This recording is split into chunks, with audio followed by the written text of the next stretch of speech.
નમસ્કાર દર્શક મિત્રો, સિટી ન્યૂઝમાં આપ સૌનું સ્વાગત છે। હવે સમાચાર વિગતવાર જોઈએ। વાપી જકાતનાકા બલીઠા પાસે નવનિર્મિત અંડરપાસ 1 એપ્રિલથી 25 એપ્રિલ દરમિયાન રાત્રે 11 વાગ્યાથી સવારે 6 વાગ્યા સુધી અવરજવર માટે બંધ રાખવામાં આવ્યો છે। વાપી જકાતનાકા બલીઠા પાસે નવનિર્મિત અંડરપાસ 1 એપ્રિલથી 25 એપ્રિલ દરમિયાન રાત્રે 11 વાગ્યાથી સવારે 6 વાગ્યા સુધી અવરજવર માટે બંધ રાખવામાં આવેલ છે। અંડરપાસના રેલિંગ ઉપરના પતરા ફિટિંગ કરવાના હોય આવનાર દિવસોમાં ચોમાસામાં અંડરપાસમાં પાણી ના ભરાય તેના માટે કાર્ય કરવાનું હોય, જેથી રાત્રિ દરમિયાન અંડરપાસ વાહનો માટે બંધ કરનાર છે અને કામગીરી ઝડપથી પૂર્ણ કરવા સૂચના આપવામાં આવેલ છે। જેથી શક્ય હશે તો 15 તારીખ સુધીમાં કામગીરી પૂર્ણ થશે તો જલ્દી રાત્રિ દરમિયાન ખુલ્લું મૂકવામાં આવશે, જેની જાહેર જનતાએ નોંધ લેવા વિનંતી છે। દિવસ દરમિયાન અંડરપાસ નિયમિત રીતે ખુલ્લું રહેશે। વલસાડમાં પ્રવાસનનું વધુ એક નવું નજરાણું પારડીના ઉમરસાડી દેસાઈ વાડમાં દરિયા કિનારે આકર્ષક વોકવે બનાવાયો।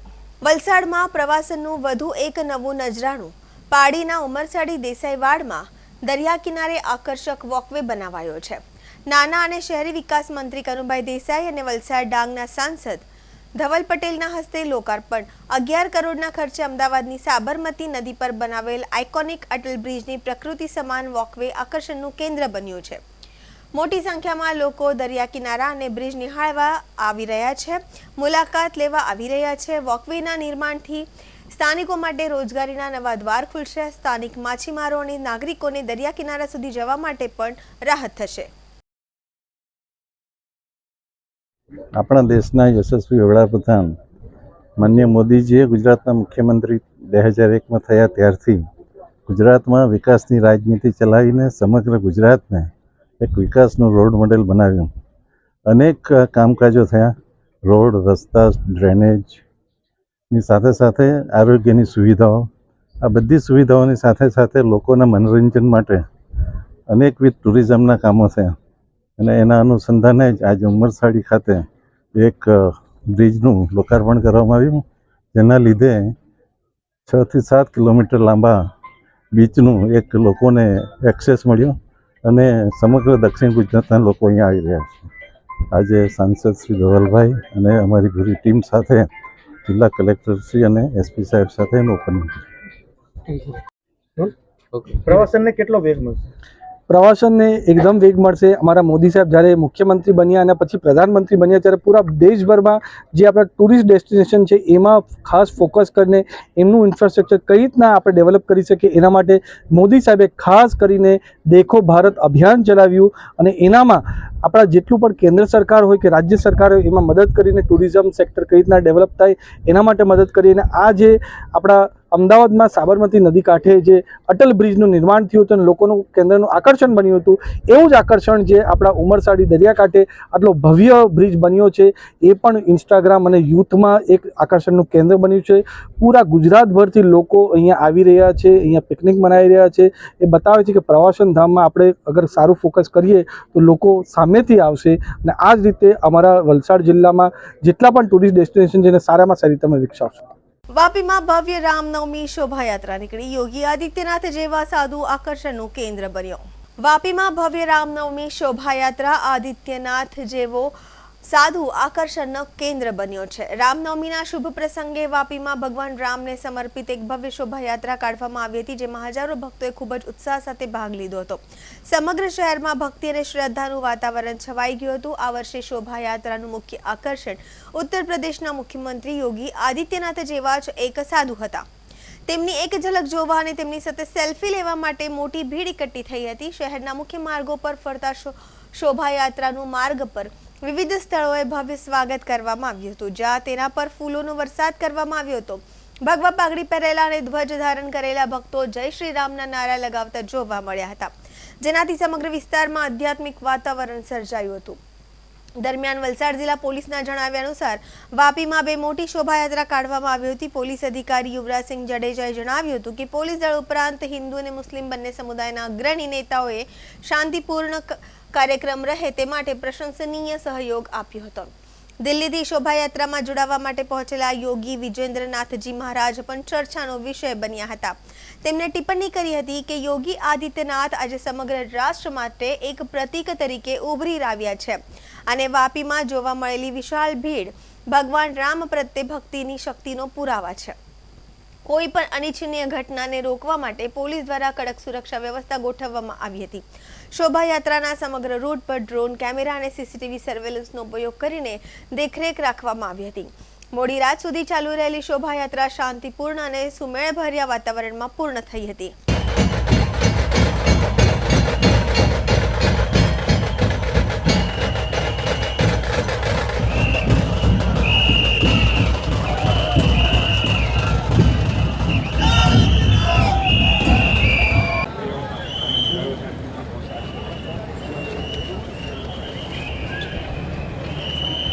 सर एक मिनट रेडी मित्र જરાક નીચે રાખજો ઓકે ઓપન નો ચાલો રેડી રોલ હા સર આજે જે વાપીની અંદર રામનવમીને લઈને ભવ્ય શોભાયાત્રા નીકળી હતી તેના આજરોજ તારીખ 27 ના રોજ વાપી નગર ખાતે બે શોભાયાત્રા નીકળી રામનવમીના અનુસંધાનની અંદર બંને રામનવમીની શોભાયાત્રા છે ખૂબ ધામધૂમપૂર્વક ઉલ્લાસપૂર્વક લોકોએ ઉજવી છે અને આ તમામની અંદર પોલીસ તંત્રની સાથે સાથે નગરપાલિકા મહાનગરપાલિકાનો તથા વહીવટીનો પૂરો સપોર્ટ મળ્યો છે. આ ઉપરાંત બંને સમાજના આગેવાનો મુસ્લિમ સમાજ અને હિન્દુ સમાજના આગેવાનોએ પણ એકમેક સાથે મળી ખભા મિલાવી આ પ્રસંગને શાંતિપૂર્ણ ઉજવાય તે માટે ખૂબ પ્રયત્ન કરેલ છે અને વલસાડ પોલીસે સતત બંદોબસ્ત રાખી અને ચુસ્ત બંદોબસ્ત હેઠળ આ કોઈ પણ અનિચ્છનીય ઘટના બનાવ વગર આ પ્રોસેસ ચાલી રહ્યા છે.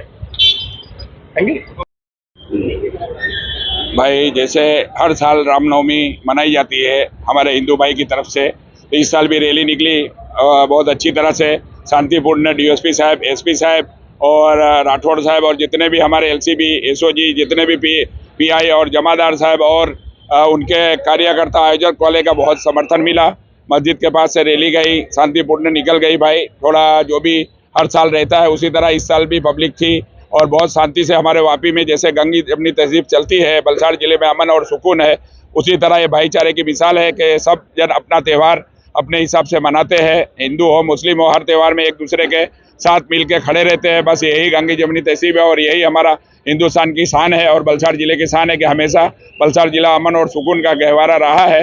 मैं अल्लाह से दुआ करता हूँ कि हमेशा वापी में इसी तरह अमन सुकून पूरी दुनिया में इसी तरह शांति बनी रहे और इसी तरह पुलिस प्रशासन के साथ मिलकर हम जिस तरह काम करते हैं सबके साथ मिलकर उसी तरह. और मीडिया का मैं सबका शुक्रिया दिल से अदा करता हूँ. वापी मुस्लिम सुन्नत जमात और जमियत उलमा हिंद का मैं प्रेसिडेंट हूँ, इंतखाब आलम खान. इसी तरह हर साल मैं खिदमत देता हूँ और सोशल वर्किंग मेरा काम है. भाई किसी भी सुख दुख में किसी के साथ भी खड़े रहना, बिनवारसी लाश का काम हो कि कोई भी हो, किसी को कोई भी तकलीफ हो, इंशाअल्लाह मैं हमेशा कंधे से कंधा मिला के खड़ा हूँ. इसी तरह अल्लाह हमारे को मिलजुल के रहने की तौफीक दे और दुनिया में अमन शांति रहे. हिंदुस्तान में मेरा देश हमेशा इसी तरह फूले फले आबाद रहे, ये मैं कहना चाहता हूँ. વલસાડ જિલ્લાના વાપી નેશનલ હાઈવે પર બની ઘટના. વાપીમાં બલીઠા નજીક નેશનલ હાઈવે 48 ઉપર હિટ એન્ડ રનની ઘટના સામે આવી છે. અજાણ્યા રાહદારીને અજાણ્યા વાહન ચાલકે અડફેટે લેતા મોત.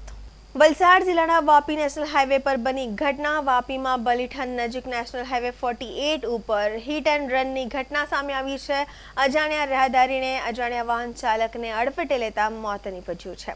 મૃતક વાહનની વચ્ચે ડિવાઈડર પર બનેલ સેફટી દિવાલ પર 20 મિનિટ સુધી લટકી રહ્યો હતો. અજાણ્યા વાહને તેમને અડફેટે લીધા બાદ રસ્તા પર પડ્યો હતો. રસ્તા પર ઈસમ પડ્યા બાદ અનેક વાહનો ઈસમ ઉપરથી પસાર થયા હતા. એક કાર ચાલકે કાર રોકી પોલીસ અને 108 ને બોલાવી મૃતકના માથાના ભાગે ગંભીર ઈજાઓ પહોંચી હતી. સમગ્ર ઘટનાનો વિડીયો સોશિયલ મીડિયામાં વાયરલ થઈ રહ્યો છે. માનવતાને શરમાવે તેવા દ્રશ્યો સામે આવ્યા છે. ચાલુ હાઈવે પર ઈસમ પરથી જતા વાહનો નજરે પડ્યા હતા. હાલ પોલીસે મૃતક ક્યાંનો છે તેની તપાસ હાથ ધરી હતી અને અજાણ્યા વાહનની પણ શોધખોળ હાથ ધરી હતી.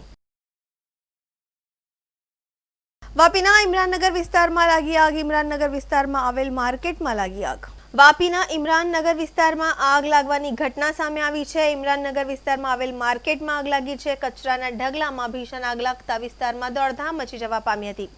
વાપી મ્યુનિસિપલ કોર્પોરેશનના ફાયર ફાઇટર દ્વારા આગ પર કાબુ મેળવવાના પ્રયાસો હાથ ધરવામાં આવ્યા છે.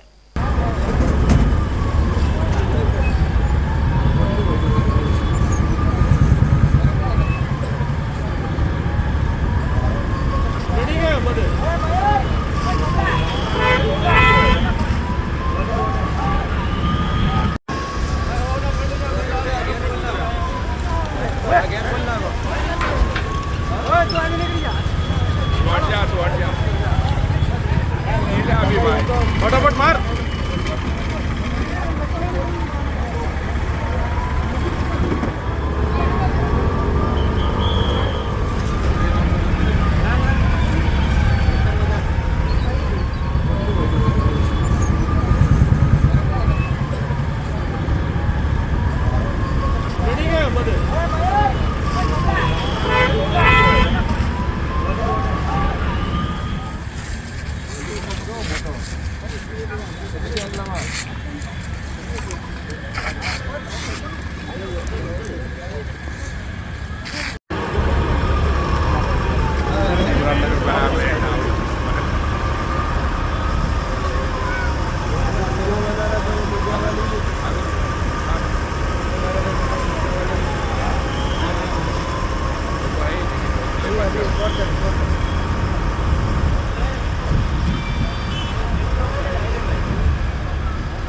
આ હતા અત્યાર સુધીના સમાચાર. જોતા રહો સિટી ન્યૂઝ. નમસ્કાર.